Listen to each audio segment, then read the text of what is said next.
ഗുരുദേവൻ്റെ ആത്മോപദേശ ശതകത്തിലെ 59ാമത്തെ ശ്ലോകമാണ് ഇന്ന് നാം പഠിക്കുന്നത്. കഴിഞ്ഞ ക്ലാസ്സിൽ നവനവം ഇന്നലെ ഇന്ന് നാളെ എന്ന് നമ്മളിങ്ങനെ അവിരതം എണ്ണി അളന്നിടുന്നതെല്ലാം അത് തന്നെയാണ്, ആ സത്യം തന്നെയാണ്. അത് നമ്മൾ ചിന്തിക്കാത്തത് കൊണ്ട് നമുക്കത് വ്യത്യാസമായി നമ്മൾ തോന്നുകയാണ്. നമ്മൾ ഈ ലോകത്ത് വരുന്നത് ഓരോ ദിവസവും അതിനെപ്പറ്റിയുള്ള ചിന്ത ഉണ്ടാകുന്നതിന് വേണ്ടിയാണ്. ഓരോ പ്രവൃത്തി ചെയ്യുമ്പോഴും നാം അതിനെ ചിന്തിക്കണം. അതാണ് ചെയ്യുന്നത് എന്നുള്ള ബോധത്തിലായിരിക്കണം നമ്മൾ ചെയ്യുന്നത്. പക്ഷെ നമ്മളെപ്പോഴും ഞാൻ എന്ന് പറയുന്ന ആശ എന്ന വ്യക്തിയിൽ ഒതുക്കി നിർത്തിക്കൊണ്ടാണ് ആ പ്രവൃത്തികൾ ചെയ്യുന്നത്. അപ്പോൾ ഞാൻ എന്ന് പറയുന്ന ഇവിടെ മുഴുവനും നിറഞ്ഞിരിക്കുന്ന അറിവിനെ മനസ്സിലാക്കിയിട്ടാണ് നമ്മൾ ജോലി ചെയ്യാനുള്ളത്. അപ്പോൾ ഓരോ നിമിഷവും നമ്മൾ ആ അറിവിനെ അറിഞ്ഞുകൊണ്ടിരിക്കുന്നു. അങ്ങനെ അറിഞ്ഞ് നമ്മൾ അല്പബോധത്തിൽ നിന്ന് അനൽപമായ ബോധത്തിലേക്ക് ഉയരും. അതാണ് ഗുരു ഇന്നത്തെ ശ്ലോകത്തിൽ പറയുന്നത്. വീണ്ടും നിങ്ങൾക്ക് വ്യക്തമാക്കി തരികയാണ് എന്താണ് അറിവ് എന്നുള്ളത്. ശ്ലോകം ഇങ്ങനെയാണ്: അറിവിനെ വിട്ടത ഞാനുമില്ല, എന്നെ പിരിയിലില്ല, അറിവും പ്രകാശമാത്രം. അറിവ് അറിയുന്നവനെന്ന് രണ്ടു മോർത്താൽ ഒരു പൊരുളാം, അതിനില്ല വാദമേതും. അറിവിനെ വിട്ടത ഞാനുമില്ല, അറിവില്ലാതെ ഞാനില്ല. അത് ശരിയാണ്. നമുക്കിപ്പോൾ വേദന കൊണ്ട് പുളയുമ്പോൾ ഒരു മയക്കുമരുന്ന് തരികയാണെങ്കിൽ, മയക്കിയിടുകയാണെങ്കിൽ, മരുന്ന് കൊണ്ട് നമ്മളെ മയക്കിയിടുകയാണെങ്കിൽ നമുക്ക് പിന്നെ ബോധമേ ഇല്ല, നമ്മൾ അറിവേയില്ല, ഈ പ്രപഞ്ചമേ ഇല്ല. അപ്പോൾ ഞാനില്ലെങ്കിൽ പിന്നീട് അറിവില്ല, അറിവില്ലെങ്കിൽ ഞാനുമില്ല. അതാണ് ഞാനുമില്ല, എന്നെ പിരിയിലില്ല അറിവും. എന്നെ പിരിയുകയാണെങ്കിൽ അറിവുമില്ല. കാരണം ഞാൻ അറിയുന്നത് കൊണ്ടാണ് ഈ അറിവ് ഇവിടെ നിലനിൽക്കുന്നത്. ഞാൻ ഇല്ലാതായാൽ, എൻ്റെ ബോധം നശിച്ചാൽ ഇതൊന്നും അറിയുന്നില്ല. ആ പ്രകാശം മാത്രം. നമ്മളെ മയക്കിയിടുമ്പോൾ നമ്മൾ പ്രകാശത്തിലേക്ക് പോവുകയല്ലേ ചെയ്യുന്നത്. നമ്മൾ ബോധത്തെ അറിഞ്ഞുകൊണ്ട് മുന്നോട്ട് നീങ്ങുമ്പോൾ, ഞാനെന്ന് പറയുന്ന അല്പബോധം കൊണ്ട് പൂർണ്ണബോധത്തിലേക്കൊരു യാത്രയാണത്. അനശ്വരമായ ബോധത്തിലേക്കൊരു യാത്ര. അതിനെ തേടി ചെല്ലുമ്പോഴാണ് നമ്മൾ ഉള്ളിൽ പ്രകാശം കാണുന്നത്. അതാണ് കേവലത്തിൻ മഹിമ എന്ന് ഗുരു നേരത്തെ തന്നെ പറഞ്ഞത്. പ്രജാപതിയും എന്നും ഒക്കെ അതിനെ പറയാറുണ്ട്. പല രീതിയിൽ അതിന് പല പേരുകൾ പലരും പറഞ്ഞിട്ടുണ്ട്. കഠോപനിഷത്തിലും ഒക്കെ പല പേരുകളാണ് അതിന് പറയുന്നത്. അപ്പോൾ ആ കേവലത്തിൻ മഹിമ, കേവലം എന്ന് പറയുന്ന ഒന്നിൻ്റെ മഹിമ, ആ പ്രകാശത്തെ നമ്മൾ കണ്ടെത്തും. നമ്മളിങ്ങനെ പോകുന്ന സമയത്ത് ഗുരു തന്നെ സ്വാനുഭൂതിയിൽ പറയുന്നുണ്ട്, നിങ്ങൾ അപ്പോൾ സങ്കല്പം കൊണ്ടുവരരുത് എന്ന് പറയുന്നുണ്ട്. സങ്കല്പം കൊണ്ടുവന്നാൽ നിങ്ങൾക്ക് പിന്നീടും അതിലെത്താൻ താമസിക്കും, അല്ലെങ്കിൽ പെട്ടെന്ന് തന്നെ ചെന്നെത്താൻ പറ്റും. പക്ഷെ നമുക്ക് സങ്കല്പം ഉണ്ടാകില്ല. എന്ന് വെച്ചാൽ നമ്മൾ ആ ബോധമായി ചെറിയ ബോധമായി അണുവായി അങ്ങ് പോവുകയാണ്. സങ്കല്പങ്ങളെല്ലാം ഇല്ലാതായിട്ടാണ് ഒരു ചെറിയ ബോധത്താൽ നമ്മളിങ്ങനെ നിശ്ചലമായ ആ ബോധത്തിൻ്റെ ചെറിയ അലകളെ നോക്കിക്കൊണ്ട്, നമ്മുടെ ഉള്ളിലുള്ള ബോധത്തിൻ്റെ ചെറിയ അല എന്ന് വെച്ചാൽ ഒരല വന്നിട്ട് പിന്നെ എത്രയോ നേരം കാണുകയില്ല. അപ്പം നമുക്കവിടെ ചിന്തിക്കാനൊന്നുമുള്ള കഴിവൊന്നുമില്ല, ചിന്തയൊന്നും ഉണ്ടാകില്ല. നമ്മളിങ്ങനെ ഒരു ഫ്രീസ് ചെയ്ത കണക്ക് നമ്മളിരിക്കുകയാണ്. ചിന്ത ഫ്രീസ് ചെയ്തിരിക്കുന്നു, അതേപോലെ നമ്മളിരിക്കുകയാണ്. പിന്നെ എപ്പോഴോ ഒരു അല വരുമ്പോൾ നമ്മൾ കാണുന്നു. അപ്പോഴാണ് അവിടെ പ്രകാശം നിറയുന്നത്.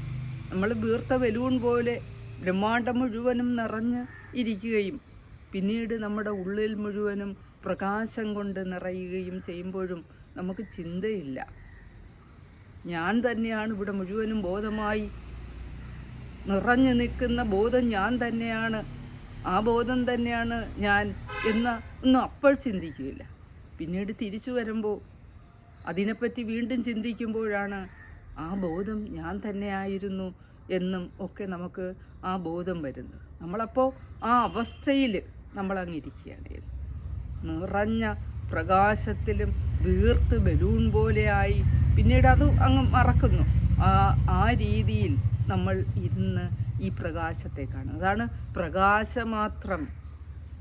അവിടെ നമ്മൾ അതിനെ വിട്ട് കഴിയുമ്പോൾ ഇവിടെ മുഴുവനും നിറഞ്ഞിരിക്കുന്ന പ്രകാശമാണ്. യേശുക്രിസ്തു ഇതിനാണ് വെളിച്ചം എന്ന് പറയുന്നത്. ഹിന്ദുക്കൾ അതിനെ പ്രകാശം എന്ന് പറയും. രണ്ടും ഒന്ന് തന്നെയാണ്. അപ്പോൾ ആ ബോധം എന്ന് പറയുന്നത് പ്രകാശമാണ്. അപ്പോൾ നമ്മുടെ ഉള്ളിലൂടെ ആ പ്രകാശം ഒഴുകുന്നത് കൊണ്ടാണ് നമുക്ക് കണ്ണ് കാണാനും സംസാരിക്കാനും പ്രവൃത്തി ചെയ്യാനുമുള്ള കഴിവ് കിട്ടുന്നത്. അത് ചെയ്യുമ്പോൾ ഓരോ നിമിഷവും നമുക്ക് ആ ബോധ്യം വരണം. ആ ബോധം നമ്മളിലേക്ക് എത്തിച്ചേരുമ്പോൾ നമ്മൾ ഓരോ നിമിഷവും വളർന്നുകൊണ്ടിരിക്കുകയാണ്. ആ സത്യം നിങ്ങൾ മനസ്സിലാക്കണം. അറിവ് അറിയുന്നവനെന്ന് രണ്ടുമോർത്താൽ ഒരു പൊരുളാം അതിനില്ല വാദമേതും. അറിവ് അറിയുന്നവൻ. നമ്മൾ നേരത്തെ ത്രിപുടിയെ പറ്റി പറയുന്നു. അറിവിന് 3 വശങ്ങളുണ്ട്. ഒരു കാര്യം നമ്മൾ അറിയുമ്പോൾ നേരത്തെ നമ്മളോട് ആരെങ്കിലും പറഞ്ഞിട്ടുണ്ട്, ആത്മവിദ്യയെപ്പറ്റി പറഞ്ഞിട്ടുണ്ട്. അത് അറിവ് തന്നെയാണ്. അറിവ് അറിയുന്നവൻ അറിയേണ്ടത്. ഇവിടെ അറിയേണ്ടതായ ഒരു വസ്തുതയുണ്ട്, ഒരു സത്യം ഇവിടെ ഉണ്ട് എന്ന് അന്വേഷിച്ച് നമ്മൾ അറിയുന്നവനായി നമ്മൾ പോവുകയാണ്. ഈ അറിവും അറിയുന്നവനും ഒന്ന് തന്നെയാണ് എന്നാണ് ഗുരു ഇതിൽ പറയുന്നത്. അത് ശരിയാണ്. നമ്മൾ തേടി തേടി ചെല്ലുമ്പോൾ ആ ബോധം മാത്രമേ ഉള്ളൂ. അറിയുന്നവൻ അതിൽ മുങ്ങുന്നുണ്ട്. ആ പ്രകാശം ആദ്യം കണ്ടിട്ട് പിന്നെ കുറച്ചു നേരം വീണ്ടും എത്രയോ നേരം ഇരിക്കുമ്പോൾ നമ്മൾ ആ പ്രകാശത്തിൽ അലിഞ്ഞേരുന്നു. നമ്മൾ അറിയുന്നില്ല. അപ്പം നമ്മൾ അത് തന്നെയാണ് എന്ന സത്യം. അപ്പോൾ അറിവും അറിയുന്നവനെയും ഇവിടെയൊക്കെ നമ്മൾ ലൗകിക ജീവിതത്തിൽ വേർതിരിച്ച് പറയുമ്പോഴും യഥാർത്ഥത്തിൽ അതൊന്നു തന്നെയാണ് എന്നുള്ള സത്യം മനസ്സിലാക്കുക.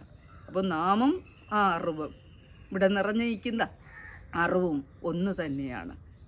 എൻ്റെ തന്നെ പ്രതിരൂപങ്ങളാണ് ഇവിടെ എനിക്കുണ്ട് എന്ന് തോന്നുന്ന ആളുകളും ചെടികളും എല്ലാം. അപ്പോൾ എല്ലാം ഞാൻ തന്നെയാകുമ്പോൾ നമുക്ക് സ്നേഹം മാത്രമേ ഉണ്ടാവുകയുള്ളൂ. നാം അറിഞ്ഞ് എങ്ങനെയാണോ ഇതിലേക്ക് പോയത് അത് മറ്റുള്ളവരിലേക്കും പകരണമെന്നും അവരും വികാസം പ്രാപിക്കണമെന്നും ബൃഹത്താകണമെന്നും നാം ആഗ്രഹിക്കും. അവർക്കത് പറഞ്ഞു കൊടുക്കുക. ഇതാണ് ഒരു തപസ്വിയുടെ ഏറ്റവും വലിയ ജോലി എന്ന് പറയുന്നത്, കർമ്മം എന്ന് പറയുന്നത്. ഒന്നും ആഗ്രഹിക്കാതെ മറ്റുള്ളവരിലേക്ക് ഇത് പകർന്നുകൊണ്ടിരിക്കുക. അതാണ് ഗുരു തപസ്വിയെ പറ്റി പറയുന്നുണ്ട്, താപസൻ്റെ ജോലി എന്ന് പറയുന്നത്. അപ്പോൾ ഇത് നമുക്ക് നേടാം. ഓരോ 24 മണിക്കൂറുണ്ട്. 24 മണിക്കൂർ നമ്മൾ ജോലികൾ പലതും ചെയ്തുകൊണ്ടിരിക്കും.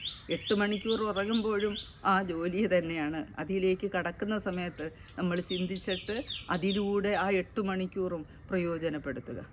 ഞാൻ അതാണ്, അഹം ബ്രഹ്മാസ്മി, ഞാൻ ആ ബൃഹത്തായതാണ്, ആ സത്യമാണ് എന്ന ബോധ്യപ്പെടുത്തൽ ആണ് നമുക്ക്. അപ്പം നമുക്കെവിടെയോ ഒരു തെറ്റ് പറ്റിയിരിക്കുന്നു.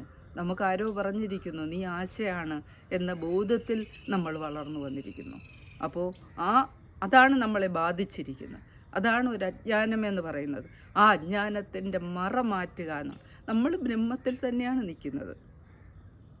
നമ്മൾ ആത്മാവ് തന്നെയാണ്. ആത്മാവിനെ തേടി എവിടെയും പോകേണ്ട ആവശ്യമില്ല. നമ്മൾ ആത്മാവാണ്.